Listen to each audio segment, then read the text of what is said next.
চিড়ে খাচ্ছি না, খাও। আচ্ছা আমরা এই পারে আছি এখন, পুরো ওভারব্রিজ পেরিয়ে যাব, তারপরে যাবো।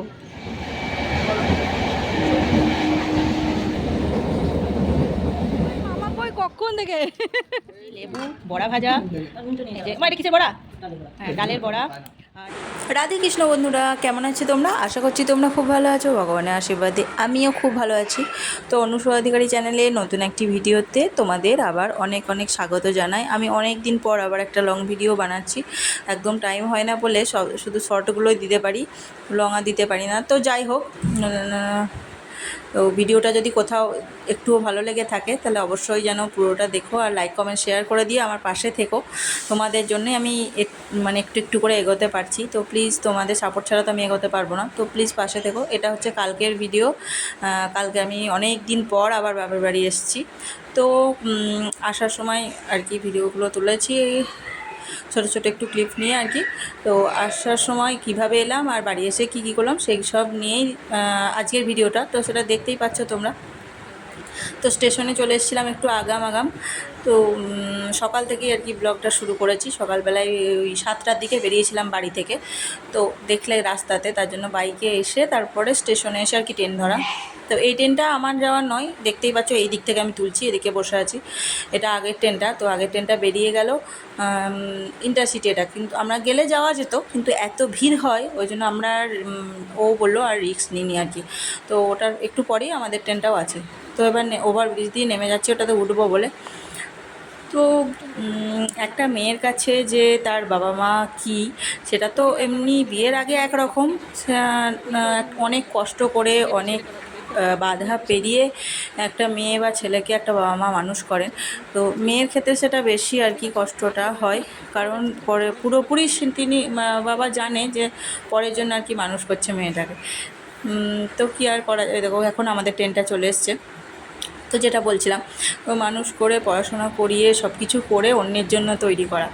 আর সন্তান হয়ে, আমি একটা মেয়ে হয়ে আমি মানে বলছি, বিয়ের আগে তো মা বাবাকে মানে অবশ্যই ভালোবাসতাম, সবই ঠিক আছে, কিন্তু মা বাবা যে কী জিনিস, কতটা একটা সন্তানের কাছে, সেটা বিয়ের পরে বোধহয় মেয়েরা অনেকটাই বুঝতে পারে। মানে আমি এটা আমার পার্সোনাল মতটাই বলছি, কেউ কিছু মাইন্ডে করবেন না, বা কাউকে কষ্ট দেওয়া বা কারো উদ্দেশ্যে বলা আমার উদ্দেশ্য নয়। আমি আমার মতামতটা বলছি। আমি বিয়ের পর অনেকটা বুঝতে পেরেছি যে আমার মা বাবা আমার সন্তানের কাছে কী বা কেন, মানে কতখানি তো মানে আর কি, ওই আর কি সারাদিনের কাজের এরপর সব কিছুর পর ক্লান্ত হয়ে মনে হয় যেন মানে অনেক কদিন পর যখন একবার বাপের বাড়ি যাওয়া যায়, বা বাবা মার কাছে একটু আসা যায়, বা বাবা মার মুখটা দেখা যায়, তখন যে কি শান্তি লাগে, আর কি যে কতটা আদর পাওয়া যায় এসে, বোঝা মুশকিল, মানে বলা মুশকিল। আর আগে মানে সকালে উঠতাম, সকালে উঠে আগের মানে বিয়ের আগের জীবনটা আর পরের জীবনটা সম্পূর্ণ অনেকটাই পাল্টিয়ে যায়, একটা মেয়ের ক্ষেত্রে অনেকটাই আলাদা হয়ে যায়।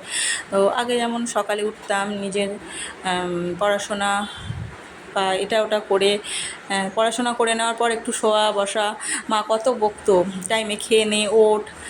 তো শুনতামই না, নিজের পড়া বা একটু শুয়ে বা নিয়ে। তখন তো আমাদের অত মোবাইল ছিল না যে সবসময় মোবাইল ঘাঁটবো, তো ওই নিজেকে নিয়েই ব্যস্ত থাকা, তারপরে টাইমে মানে যেটার টাইমে যেটা। কিন্তু এখন সব সময় সকাল থেকে উঠে থেকেই মানে এত ব্যস্ততা। তার মানে এই নয় যে দেখো এখন বাবা চলে এসছে আমাদেরকে নিতে। তো এই যে বাবা যাচ্ছে, আর তখন মনে হচ্ছে যে মানে সন্তানকে একটু সুখ দেওয়ার জন্য বা শান্তি দেওয়ার জন্য বাবা কতখানি কষ্ট করে, কতখানি মানে আমার কাছ থেকে সব ব্যাগগুলো নিয়ে নিল, নিজে কতটা কষ্ট করে যাচ্ছে, একটা ব্যাগও দিচ্ছে না। আর ছেলেটা যখন আমার ছোটো ছিল, বাবা বাচ্চাটাকেও কোলে নিয়ে নিত, মানে আমি যেন ফ্রিভাবে হাঁটে যেতে পারি, আমার যেন কোনো রকম সিজারে কষ্ট না হয় বা কোনো রকম কষ্ট না হয়। তো মানে একটা মেয়ের কাছে একটা বাবা যে কী, সেটা একটা আলাদা অনুভূতি। সেই বাবা এত কষ্ট করে মানুষ করার পর তারপরে সেই মেয়ে বা সেই সন্তানকে, মেয়েটাকে যদি শ্বশুরবাড়িতে গিয়ে সবসময় গঞ্জনা বা কষ্ট দেওয়া হয়, সেটা যে একটা বাবার কাছে কত কষ্টের বা মেয়েটার জন্য, সেটা যাদের হয় তারাই জানে। তাই সব মেয়ের তা হয় না, অনেক হাজব্যান্ডও আছে যারা তার স্ত্রীকে একদম রানীর মতো করে রাখে। আর যেটা বলছিলাম, তাহলে বিয়ের আর ভাইও এদিকে চলে এসছে, বাবা ভাই সবাই মিলে আর কি স্টেশনে নিতে এসেছিলো আমাদের। তো একটা মেয়ের কাছে আর কি ওটাই আর কি অনেক বড় পাওনা। যদি বাবা শ্বশুরবাড়ি বাপের বাড়ি দুটোই সমান তালে ভালো হয় বা ভালো রাখা যায়। তো সেটা বিয়ের মানে পরে আমি অনেকটা বুঝেছি যে আমার মা বাবা কেমন। আর হ্যাঁ, তো বিয়ের আগে যে ওইভাবে থাকতাম, একটা অন্যরকম সবসময় শুয়ে থাকা, মানে কোনো টেনশন নেই, কোনো চিন্তা নেই, কাজের কোনো তাড়া নেই। তো তাই মানে এই নয় যে বিয়ের আগে খুব সুখে ছিলাম, খুব ভালো ছিলাম আর এখন খুব কষ্টে আছি। বিয়ের আগের একটা জীবন, বিয়ের পরের আর একটা জীবন। বিয়ের আগের জীবনটা ছিল অন্যরকম, বিয়ের পরের জীবনটা অন্যরকম। এখন অন্যরকমভাবে সকাল থেকে ব্যস্ত হয়ে কাজকর্ম সব সেরে এটা ওটা বা কিছু একটা রান্না টান্না করে যখন সন্তান বা স্বামীর কাছে দিই বা তুলে দিই, তখন তারা যখন প্রশংসা করে, তো সেটাও একটা অনেক সুখ, অনেক বড় পাওনা। সেটাও একটা আলাদা ফিলিংস। তো দুটো জীবনই আর কি ব্যালেন্স করে চলতে পারাটাই মেন। দুদিকটাই সুন্দর রাখতে হবে, সুন্দর থাকতে হবে। তবে বাবা মাই হয়, ওর তুলনা বোধহয় কোথাও চলে না। তো যাই হোক, তারপরে দেখলে সব এসে টেসে বাড়ি টেড়ে এসে স্নান করে ফ্রেশ ট্রেশ হয়ে আমরা এখন খেতে বসে গেছি। মা সব রান্না করেছিল অনেক কিছুই, মা পোস্তর তরকারি করেছিল, ডালের বড়া করেছিল, ওদিকে চাটনি, ডাল, তারপরে বাবা একটুখানি ছোলা মাখা করেছিল। তো ওই সব দিয়ে আর কি খাবারটা খেলাম। তারপরে এটা বিকালে শুয়েই ছিলাম অনেকক্ষণ। তো মা বললো শুয়ে থাকতে হবে না, অনেকক্ষণ ধরে শুয়ে আছিস, জামা কাপড়গুলো গুছিয়ে একটু রাখ। মাই তুলে এনে দিল, আমি কিছুই করিনি।